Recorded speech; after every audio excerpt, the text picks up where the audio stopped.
Thunderhead. Even with his eyes squeezed shut, an angry glow seeped painfully around the edges, dimming his sound sight. With Marina beside him, he circled quickly, taking his bearings from the treetops. Then he flew headlong, back the way they'd come the night before. He wanted to get as far away from Gothenthrob as he could before they woke up from their drugged sleep. He was in the sun, in the light of day. No bat had been here for millions of years. He could feel the heat of it on his wings, the fur on his back, and even the cold winter day. It still felt glorious. It felt like victory. "Why didn't they wake up?" Marina asked. "I drugged them." He quickly told her about the leaf and how he had to pretend to eat the bat.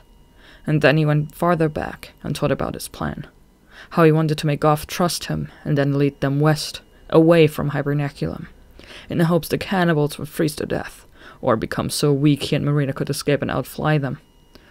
"Oh, Shade," she said softly. "I'm sorry. I didn't know." "I know. I wanted to be convincing, that's all," he faltered. "You don't hate me, do you?" Those looks she'd given him were hard to forget. "Of course I don't hate you. You've saved us." "Not yet." He had no stars to guide him. He hoped he could remember their route. Last night, as he veered away from the river, he'd been trying to find landmarks that he could lodge in his memory. "Will it hurt us?" she asked. "The sun hasn't turned us to dust yet." "But will it blind us?" "I don't think so. Those were just stories they told newborns. But it might be too much at first. Take it slowly. And never look right at it." Gradually, as he flew, he'd been letting his eyelids loosen, rising up bit by bit. The urge to open them was far greater than he'd imagined. He wanted so urgently to see the light of day in all its glory. He cracked his eyes open just a little more and heard Marina gasp with wonder. "You see it?" he whispered. "Yes." It was the same world he'd beheld his whole life at night, but now, under the sun's glow, it was transformed. Strangely, it was not as sharp and clear as he'd imagined. The sunlight seemed to haze things over, where his echo vision had always given him the cleanest of images. But there was dazzling beauty to this new world. Everything seemed lit from all sides. The trees, the bushes, the dead leaves, the snow, even the air. It had a depth and texture he'd never imagined. He'd never noticed the air before, how it absorbed the light. He could almost feel it with his eyes. Everything shone. The world was beautiful, but painful. His eyes weren't ready for him anymore. He left them open just a crack. "Let's go higher," he said. He wanted to get away from those trees, high into the sky where there'd be fewer birds. For all he knew, a sharp-eyed crow was watching from below. They wouldn't have much warning if one struck. At night, his black wings and body made him blend in. Now they made him an easy target.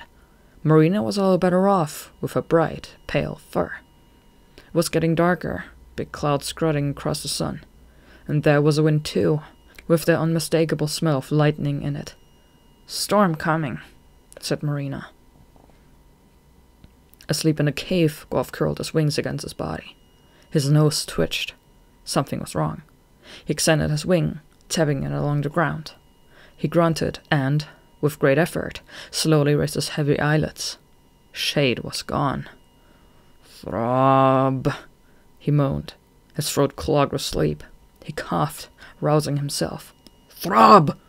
Throb slept on, oblivious.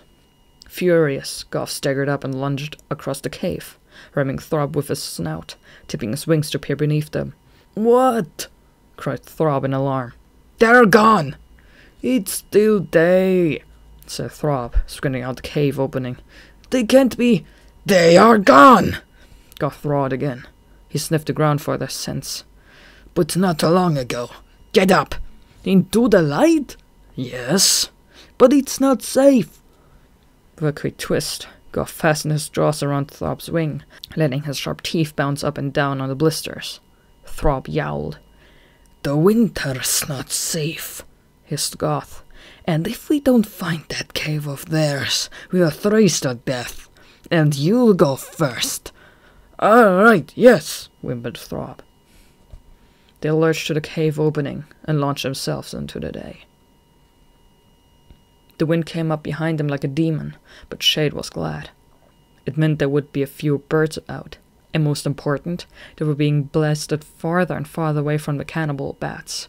He could tell by the change in temperature and light that the sky was sealed tight with clouds. Already it was hard to steer, and Shade wondered how long they could fly before taking shelter.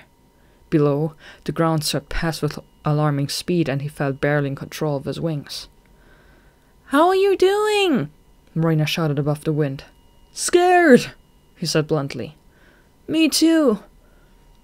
"We should be back to the river soon." If I hadn't made a mistake, he thought worriedly. He thought he'd picked out some familiar landmarks, but there were stretches of ground that seemed totally new to him.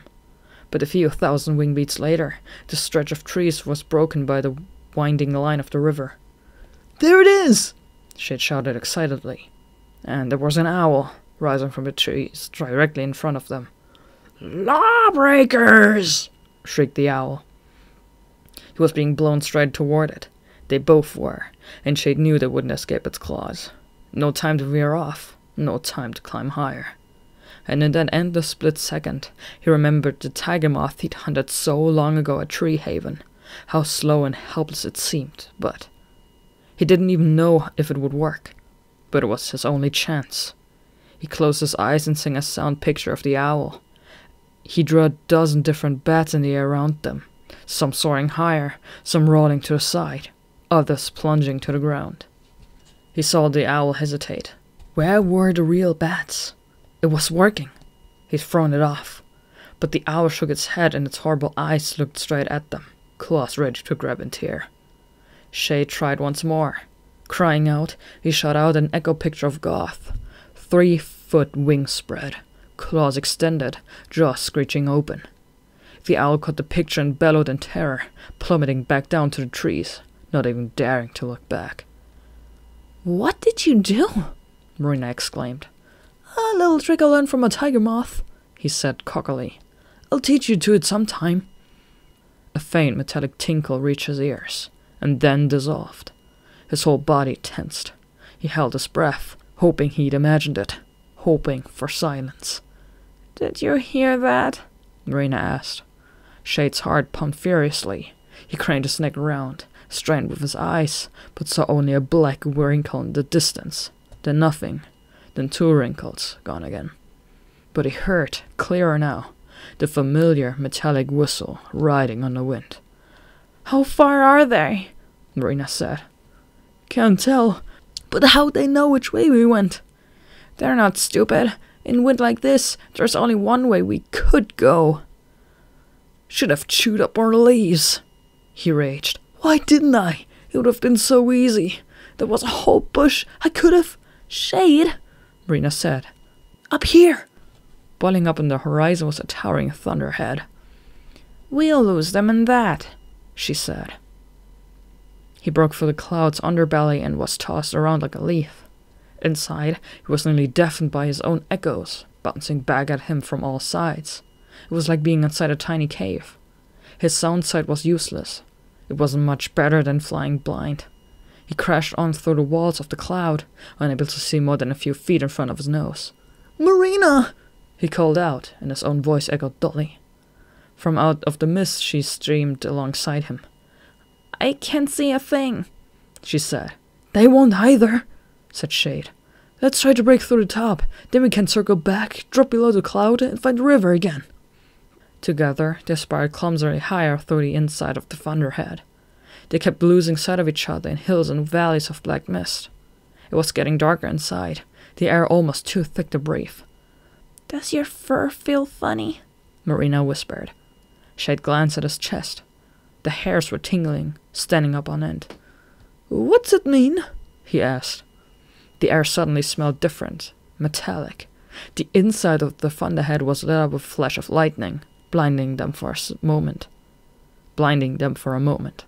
A clap of thunder knocked the wind out of Shade's chest. "We'd better break through the top soon," he wheezed, "or we're going to get struck."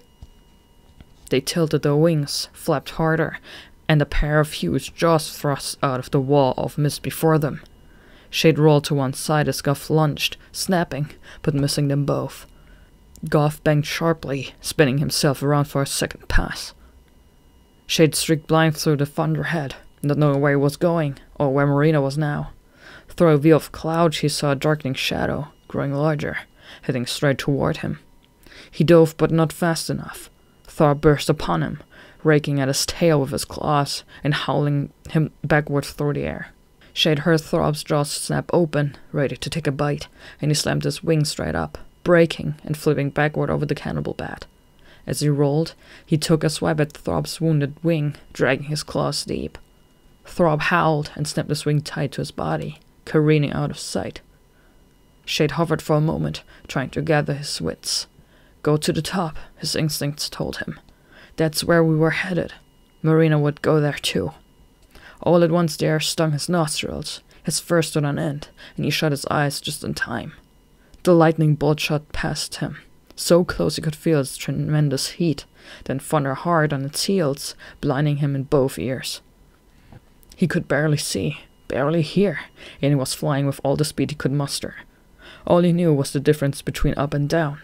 For a moment he thought he'd broken clear, but it was just a weird bubble within the Thunderhead, like a magical cavern floating in the sky.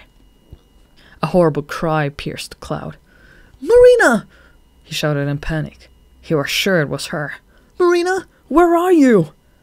Goff plunged down on him, snatching him up in one of his claws and piercing his wing in 2 places. But the cry of pain died in his throat when he saw the glinting, bloody object between Goff's teeth. Marina's band. Enraged, he tried to claw at Goff's eyes, but the cannibal bat held him away from his body, a harmless runt. "Throb!" he called out. "We've got our guide back!" He looked back at Shade. "Here's the new deal. You take us to Hibernaculum right now, or I'll rip your insides out." Goff suddenly reeled over onto his back, slammed by Marina's bright body. "Come on!" she yelled at Shade. He twisted free of Goff's grip and raced toward her. Her forearm was bleeding badly, but before they could dive into the sea of cloud, Throb swung in from the side, blocking their escape. Shade pulled back with Marina, hovering wildly as Goff and Throb closed in from either side, wings wide open to catch them. The air tingled again, Shade's fur snapping up from his body. The metallic smell was almost overwhelming this time, and it seemed to be coming from Goff and Throb. His eyes locked onto the metal bands that fastened their bodies. From the black cloud above, a whisker-thin filament of light jumped down and lightly touched one of the bands around Throb's forearm. The light flickered from side to side playfully. "Get back!" he shouted to Marina, closing his eyes tightly. The lightning struck in 2 forks, and Shade watched with his echo vision as Throb was turned to ashes in a split second. Goff seemed to swell to twice its normal size as the fork hit him, all his fur leaping up from his body, his wings rigid in his sides, stretching, and the smell, the most terrible smell of burning fur and flesh. Then Goff was falling, spinning lifelessly down, his wings burning. He was blown off to one side and swallowed up in the tumultuous darkness of the Thunderhead. "The lightning! It must have been the metal bands! It hit the bands first!" "I saw it," Marina panted. "Luckily, Goff took mine." He looked at her bloody forearm with concern. "It's okay. It's not broken," she said. Together they glided slowly down through the clouds. Shade winced as air whistled painfully through the gashes Goff had left in his wings. They were free. They plunged through the bottom of the Thunderhead and back into the open air. On the ground, Shade gathered up some dry leaves to press against Marina's wound. "I think the bleeding stopped," he said after a few minutes. "I could go look for that Barry Zephyr used." "But what about you?" she asked, staring at his wings. The membrane hung limp in 2 places. "It's okay. I can still fly." "I can too, then," she said determinedly, shaking the leaves off. "Let's finish what we started." Goff's body lay sprawled across the branches, charred and tattered. Smoke wafted from his burnt fur. A curious magpie hopped closer, even though the smell was terrible. The bird wasn't even sure what kind of creature this was. The wings and body were so singed, whatever it was certainly dead. The magpie wondered what had happened. Maybe a collision with one of those human cables slung across the countryside. It was windy enough today, easy enough to get blown into them. Then again, there had been lightning.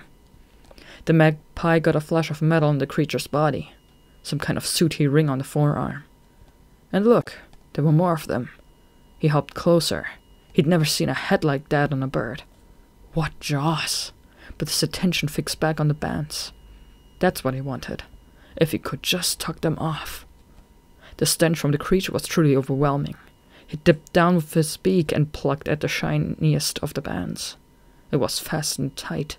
Mesmerized by its sparkle, he darted down against for another try and pulled hard. Goff's eyes and jaws snapped open simultaneously. The last thing the magpie ever saw was the double row of sharp teeth streaking toward him. After feeding a little on the bird, Goff felt some of his strength return. Every movement was painful, but it was still alive. Alive. He was truly amazed. Zots must have been protecting him from that bolt of lightning. He wondered if he could still fly.